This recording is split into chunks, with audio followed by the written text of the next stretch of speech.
Welcome to another exciting episode of The Trading Bell. The first of its kind, we shall be having a deep conversation with the man running the biggest bank in Eastern Central Africa. That is Dr. James Mwangi, the Chief Executive Officer of Equity Bank. He'll be discussing with us how the bank has managed through the pandemic and, of course, what he sees in the horizon when it comes to economic recovery. Many thanks for joining us on the show, Dr. Mwangi. Thank you very much, Abe. And just before we get into this discussion, we'd like to take a look at Dr. Mwangi's profile.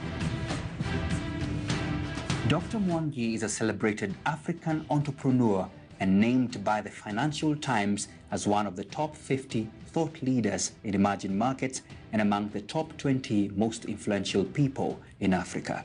He is a career banker with a bias in inclusive finance. He's a certified retail banker and was admitted to the honorary membership of the International Academy of Retail Banking. He's a group managing director and chief executive of Equity Group Holdings. Dr. Mwangi is credited with providing the innovative leadership that has seen Equity Bank transform from a small and technically insolvent building society to one of the largest and most successful digital and inclusive banks in the world. Equity Bank has become the first bank to go fully digital across 6 countries where the bank operates. Dr. Mwangi is also the founding executive chairman of Equity Group Foundation, the social impact investment arm of Equity Group. All right, thank you for hosting us and, of course, looking sharp, looking well-toned. It's been a year of resilience. Yeah, a very trying year where we had to retain sanity. We all had needed to do things that would help us really to become resilient. And part of it was picking up things like gyms and spending hours there so that essentially we could really have our minds remaining steady and focusing on what mattered most. Sure. I remember billionaire Jack Ma saying, it is important for us to remember the best thing you can do to yourself is to stay alive after the pandemic. We can always make the millions. We can always make the billions. What was your philosophy that kept you going? I think for us, last year was not about the equity. It was about keeping the lives and livelihoods of our customers and our communities nourished. We felt that this was not a year we could measure with balance sheet and profitability, but what would happen to our customers. And if you look from the onset, the first thing was to embrace a very defensive mechanism, not of Equity Bank, but of our customers, rescheduling up to 45% of all our loans to give our customers a break so that they could focus on feeding their families. They could reduce anxiety about loan repayment when they had no cash flows. We then also looked at community and said, the wider community, we could wipe out mobile charges and fees to them. And that amounted to 150 million Kenya shillings every month in terms of waiver. And we felt that would boost the available cash to the families or enhance what was available to the disposal of the families. While at the same time, we ensured we provided PPEs to the doctors in all the hospitals that were dealing with COVID. We continue to do that. We still have money to keep them protected for another year so that once the first line of defense of self-preservation was infringed, then there would be a doctor for within our community. And lastly was to look after our Wings to Fly kids, ensure we gave them allowance that kept them really focused on their classes while providing them with facilities that bridged the digital divide so that they could not be left behind. So the more we did was more focus on people. We became very people-centric, and we lived true to our purpose, focusing on lives, transforming lives, and livelihoods. This time, it was protecting lives and preserving livelihoods. And Dr. Mwangi, you raise a very pertinent issue. where we have to ensure sustainability post the pandemic. And clearly, it was a delicate balancing act for many players in the financial services sector. And from where you sit, we did see quite a number of interventions from government when it comes to ensuring that the banking sector is cushioned. And looking back at the various reliefs that were introduced, and also as one of the leading banks, do you feel the measures bore any fruit from where you sit? The government was very, very proactive, and I want to commend the president for the bold measures of containing and mitigating against COVID-19. If it was not for those measures, maybe our story would be similar to that of South Africa. Maybe our story would be similar to that of America, where you have large-scale infections in community. But the very steep steps of COVID containment and management that the government moved on from day one is what has helped us to be in this position where, yes, we can talk of 100,000 infections and 2,000 deaths, but it could have been worse. Because we have seen it with South Africa, we've seen it with the developed world. The second thing was trying to focus on the economy. We as a bank would have done what we did, give our customers loan repayment breaks, forgive them all fees and charges on mobile platforms, but that would not have been enough. We needed concerted effort.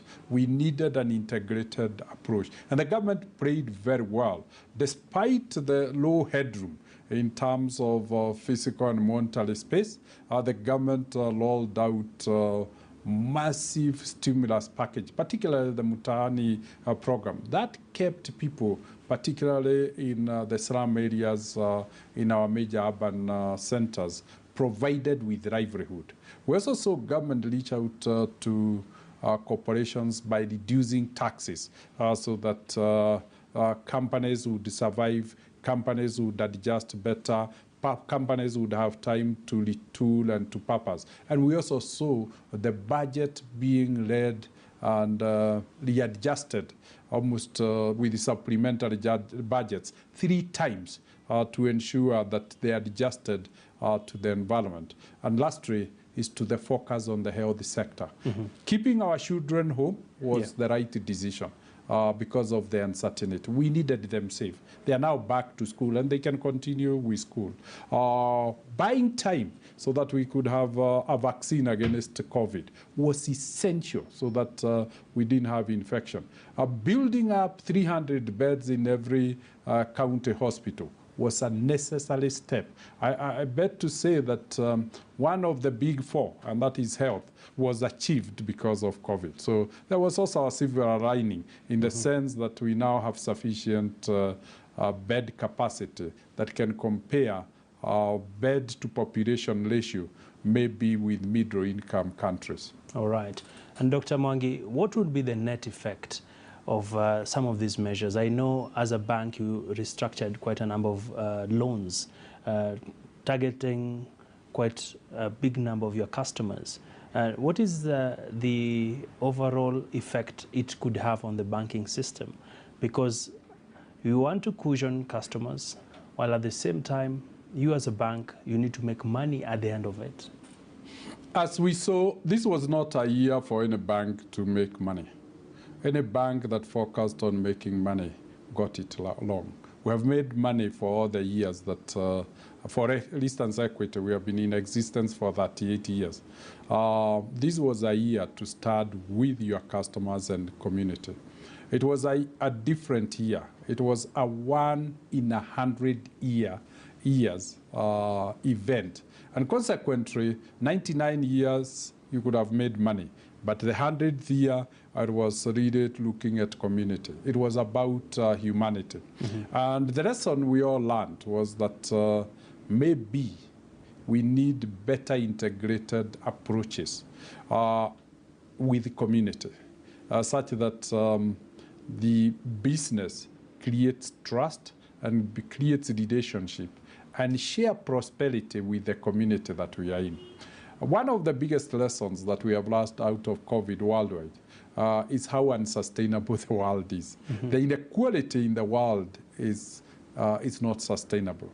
The world is not resilient. So we have learned we better build the world better. We don't need to rebuild the world. We need to build it afresh, better, where we address the challenges that have been thrown straight before our eyes. The first one is inequality. The inequality in the world is not sustainable. The second one is the economic model that the world has embraced needs to be relooked. The issue of capitalism, we need to really check whether capitalism needs to be reshaped. Can we give capitalism a human soul? Can we give capitalism a human face? Can we smoothen the rough edges of the grid of capitalism so that the world generates enough, but we don't distribute fairly because capitalism hasn't been a very good distribution mechanism. And we have ended up in an resilient and more importantly, unsustainable world. All right. And you take me to my next area of focus, and this is totally linked to what you've just said around the economy. And I remember the head of state recently did address the country, and he touched on some of the specifics. These are the numbers. And the economy did not grow as was expected last year. We actually had negative growth. It stood at 0.6%. At the same time, the president is confident that the economy will bounce back in 2021 to grow at 7%. While at the same time, Dr. Mwangi, 560 billion shillings, equivalent to GDP, was lost during this corona year. For many Kenyans, 560 billion shillings. You're a banker. What does this mean? It meant we lost 5% of the entire wealth of the economy. This economy is worth 10 trillion shillings, but half a trillion was shaven off, and we were left with 9.5 trillion. That is a massive loss. That is what is reflected by deceleration of our GDP growth rate from 5.8 to 0.6. And that then meant nearly between 1.5 and 1.6 million jobs were lost. That wealth that we are talking of half a trillion shillings is mapped to about 1.5 million jobs. And the president emphasis, and all of us should really support the president, in an economy like Kenya, where unemployment is already high, losing 1.5 million jobs is not sustainable, particularly for young people, because it means livelihood.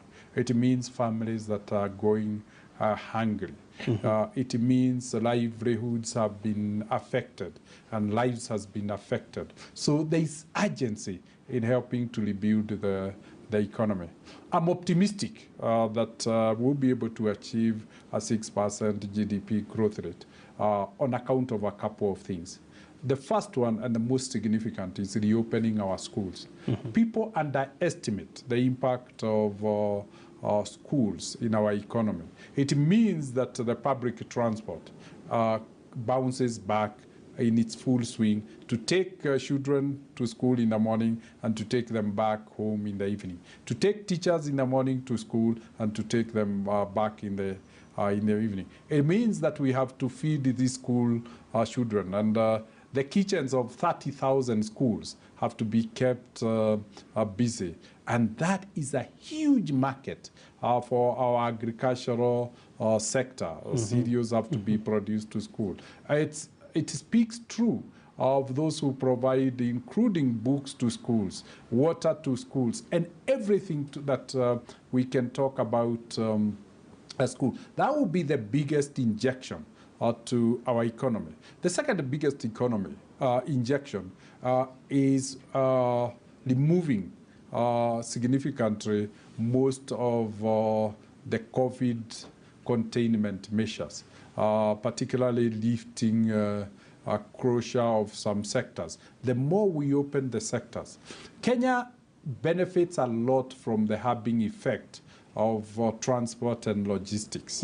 When we get Jomo Kenyatta International Airport and our port hub of Mombasa are completely in full swing, it means jobs are being created, opportunities are being created.